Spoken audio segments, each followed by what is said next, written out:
You're still watching The Weekend Show, and it's time where we get to talk politics. I still remain Monday Thomas, from the staples of sports to the most important aspect of the society. I won't be doing this alone. Joining me is the considerable help of Roland. Good morning, Roland. Good morning. How you doing? I'm doing great. How was your week? It was good. The weather has been so cool. Roland, is this your debut? Yeah, it's my day. All right, great to have you as well. And also special appreciations to Chief Peter Ameh, former National Chairman, Inter-Party Advisory Council, IPAC, National Secretary, and as well, good to have you, sir. Good morning. Thank you for having me. Good morning, Nigerians. Good morning to you. How was your week, if I may ask? We give God glory. Despite the lack of progress with the economy, we're surviving. All right, I had to start with that because you are a political enthusiast, a juggernaut. You possibly get to hear very devastating news about Nigeria, very devastating happenings. But as we are counting down to the 2027 elections, there are definitely policies that need to be changed. There are some electoral reforms that need to happen. And people are now saying that if INEC is reformed properly, we might just have the free and fair elections that we've been clamoring for, that democracy is all about. So I'm going to let Roland throw in the first question. All right. You're welcome, sir. Thank you for having me. Civil society organization and also Nigerians are calling for electoral reform because we all know that our electoral processes needs to be strengthened, and this gives precedent to electoral reform year in, year out. We try to check the loopholes and bridge in the gap. With the new electoral reform, which is being pushed by the Honorable Dayo Balogun in the Senate, seeking to start elections early and also include inmates. What's your take on that, sir? For me, for civil society participating in the process is like widening the gap of allowing more inclusive participation. But critically, to speak the truth, the political party are critical, number one, critical stakeholders in the electioneering process in this country because they present candidates for election. They are supposed to be at the forefront of advocating and canvassing for electoral reform that will truly represent the general public interest. Because you cannot just have electoral reform that is skewed towards strengthening interests that are in power or sustaining them in power. So generally, we do a lot of electoral rituals year in, year out. Every election cycle, we try to reform, we try to do that, but we're not really hitting the nail on the head. Because what we try to do when we do electoral review and make law that is open to ambiguity, that is ambiguous, the judicial system will leash onto it and manipulate the process. And if you want to talk about inmate voting, I think we need to get things right. And for getting things right, we need to put the most important things first. You can't come that you have diaspora voters, diaspora citizens that are Nigerians who cannot vote, and then you go to the inmates. Inmates are Nigerians, and we respect their views. But the reason why people vote, there's a lot of reasons why. You get salary is not enough. That means you are unemployed. You don't get employment. The government not making enough effort to do anything. So you look at the reality while you live in a society, and then you now decide to have an informed decision based on the things that government have done and based on the things that government has not done and what you expect government to do. That's what allows citizens to go to the ballot to make informed decision or who to vote for. So if you're in a prison system like Nigeria today, where your right is restricted, where you have no access to television, you have no access to public information on how government is performing, and then you are the security agencies that control the security in the prison have serious overwhelming control over those who are inmates in the place. So on what basis or what information would be before this inmate that will lead to their voting for a candidate? So you'll be creating a system where people might want to also use that avenue to manipulate our electoral system and then bring in chunk of vote. Well, it now becomes a new criminal center for manipulating of election system, like what the coalition center have become. So we need to have a review that truly represents this interest, that truly shows that we must first of all reform the prison system, create an enabling environment for citizens there to have a means to responsible living, like having television, having access to radio station, being able to communicate with the outside world, like it's done in other American prisons. So we must be able to have that. Then we move to allowing them to vote. Because what we have today is that you have a prison system where the feeding, the way they feed the inmates is very poor. So you now have a system where people can use state apparatus to coerce the prison inmates to vote in line with their choice of people who are in government. And they can now say, oh, if you don't vote, you will not be able to have meal in the afternoon. So this is not a place where we think that we should start from. I think we should start from diaspora voting, because diaspora voters can still watch, as we are speaking, they can watch us online.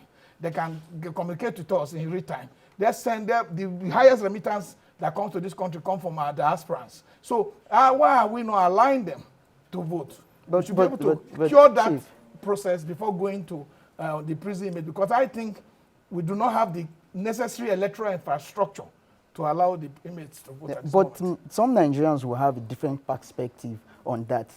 Giving the president of the constitution, is it their right? And also the diaspora. Given to the inmate, they have been in castration for long, they are not exposed to information. Some people, some Nigerians will have the opinion that it will be as a piecemeal, because those inmates will want to do whatever they want to do to get out of there. Don't you think that will be an issue? That's what democracy is all about. You can have your opinion and I have mine. And that your opinion must be also, you must also elaborate as I have discussed mine, so that people can come to terms to the reality why inmates should vote or not vote. It's a debate. It's an ongoing debate. And you have a situation where they say if a man is convicted, he cannot vie for office for a period of 10 years. So why is the man in prison voting? So we need to get our priorities right. It's not about just making laws for the protection of those who are in government. Because opposition political parties are not going to control those in the prison. We are not in charge of the correctional officers. We are not in charge how much is budgeted for their feeding. We are not in charge whether they are feeding well. You know, so these are challenges. A man who is incarcerated, whose right has been snatched for him, maybe he committed a crime or was whether jailed within the proper framework of law or out of it. But the fact still remains that we do not have a stable prison system. Our prison system is like a dungeon. It's not like where we've seen documentary of prisons in Netherlands, Switzerland, and America. You can see how comfortable these prisoners are made to feel like human beings. In our case, our prison system dehumanizes the inmates, takes away even the human dignity of the inmate. So it is the responsibility of the government to first of all make prison environment conducive for living, so that people can have informed perspective on what it is, why you should vote. Voting is your civic right. And that civic right is predicated on informed basis. You need to know what is inflation, what is inflation doing to our money. What is the power of your purchasing power from the money that you have? So these informations are critical for electorate to vote. What is the cost of transportation in 2015 from Nyanya to Municipal Area Council in Abuja? And what is the cost today? So you need to have this information. Several of this information leads to voter decision to cast a vote for a political party. So if a prison inmate is denied of all this opportunity, he does not have the right. So he's going to be listening to his captors, those who are in charge of him in the prison, who are telling him this one is doing better. The man talking to him might not be telling him the truth. So we shouldn't bring this process in. What we should do is to have a correctional center that treats our people right, that gives them meal as responsible as it should be. We've seen the meal the prisoners eat, watery beans and all sorts of things. The kind of budget that is made for them, how much is it by a person? So a man who has lost all right to even be free to move around, why do you think he can go against a government that is in charge of his own free will? We are in a country that people in power always do things to try to protect themselves. They suppress even the free. The ones who work freely, the security agencies manipulate them, oppress them, brutalize them. You're not talking a man whose right has been taken and the right is in the hands of those who are guiding him.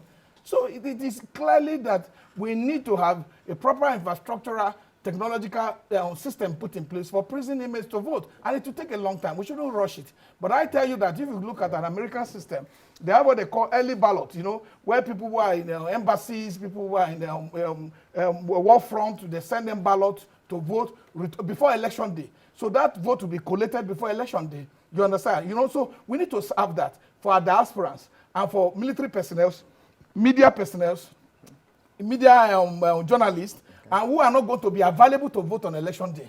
So all those critical elements who will contribute to deepening our democratic culture in this country should be given that opportunity to do early balloting. ballots. So they send you have your card, you fill a form that you're going to vote early. They send you a ballot, you vote the ballot. All the agents of the political party come, verify the process, count it, put the figures out as is done in a transparent manner in most of the developed countries. Then we go to an election day and add the ballot to it. But with the present state of our electoral reforms and precedent, do you think this will not be a gap or a loophole for electoral malpractice and all that?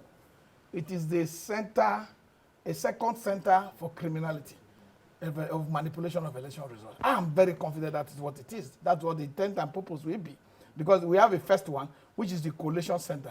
I believe that we do not need collation center. It's center of manipulation, it's center of criminality. That's where votes are stolen, that's where votes are manipulated. What we need, if you listen to the former vice president of Ghana, who contested with John Mahama and lost as a sitting party in government, what he said was that before the final coalition by the election management body of Ghana, they look at their form, which we call Form EC8A here.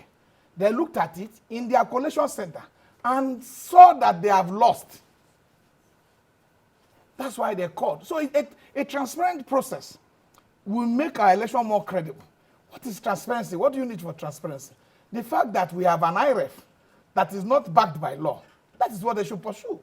We can't do all the laws and run around cycles around the law and then fail to do the necessary thing. And our election process remain at the back door. So we need to do very critical things and very simple things.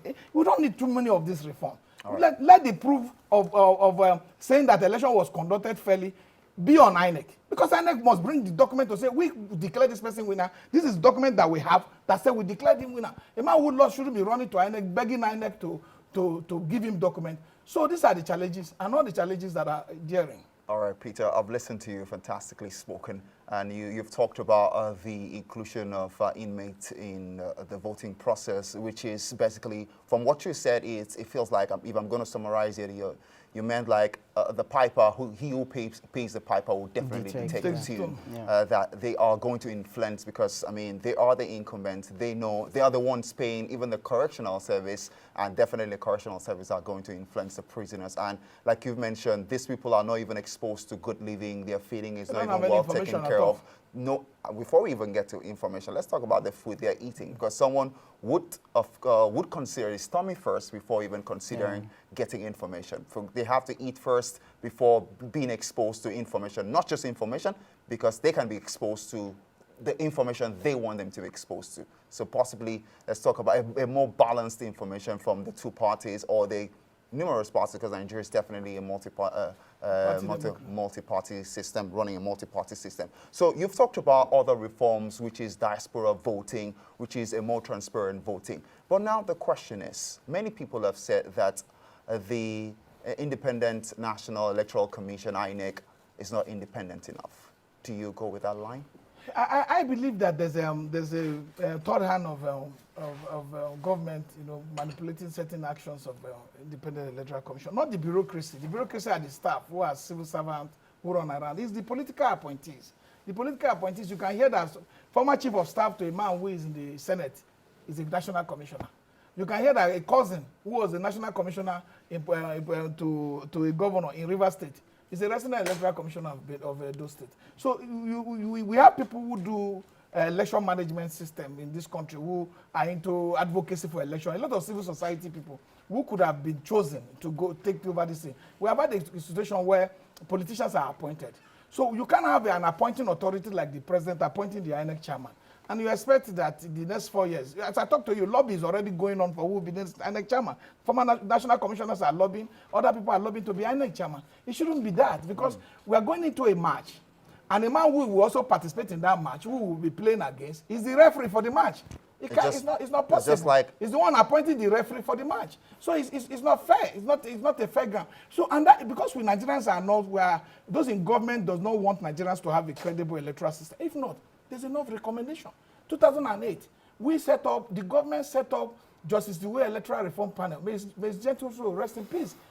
Until he died, that Electoral Reform Panel was not honored. The Electoral Reform Panel made a lot of recommendations. And one of it is that the INEC should be unbundled into 3 different phases, so that INEC will just be one, responsible solely for the conduct of election. It will not be bothered by political party registration, It will not be bothered by electoral violence and related offenses. It will just focus on election. So basically, you're talking about structuring. Yeah, restructuring. So is it the structuring on implementation? Because we had a lot of reform, a lot of restructuring and all that, but Nigeria is still where we are This today. one, there's a law. You need to review the law to be able to get this done. So that the president no longer appoints these referees that will be in charge of our match. So that you now have a system. Okay, I disagree with the Justice Way Electoral Reform Panel that says the national NJC should, do publication, nominate some members and send to some people who are interested in the position and send to the National Assembly. Because the NJC has also not even been able to remind judges who are giving us judgment that are somersaulting our electoral process. So we cannot even now give them another power to now be nominating these judges. What we should do is that we have 360 House of Reps, 109 senators, which will allow nominations to be done by them, and then they come to together, they have a joint sitting, and then look at, select first three. At the end of the day, vote for the one that is best. Nobody, that chairman will not be beholden to 360 people. It will be beholden to 109 senators. It will be a Nigerian chairman of the Electoral Commission that will want to do his work. And to sack that same person, we must put a stringent process that has to take 2/3 of the National Assembly for voting. Do you understand? So that it will be difficult for the person to be sacked. Because the new funny arrangement that is in our governance today is that the president can just say, I did not sack the INEC chairman, I suspended him. And everybody will agree. Because the appointing authority is, and he can suspend an INEC chairman. So we have a problem. And as long as we are not willing to solve it, they have been present before Tinubu. We told them the same thing. They refused. Today, the outside is shouting. Tinubu will go. He'll be shouting that if he had known, he would have done this law.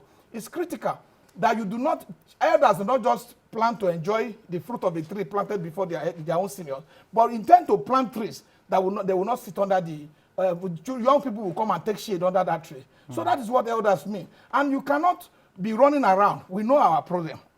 Abolish collation centers. Let vote be cast at the accreditation done at the polling unit. Vote cast at the polling unit. Vote are counted at the polling unit. And results are announced at the polling unit. Why does he have to take that result from ECA to go and record in from ECA B in the electoral and the collation center, and results start to change? 2, our election has faced numerous challenges from how they call it, insufficiency in the capacity of INEC to manage to be able to quickly take electoral materials to their polling unit. Cost of election is over the roof. Yeah. We should use that money to do our schools. The cost of election, because why?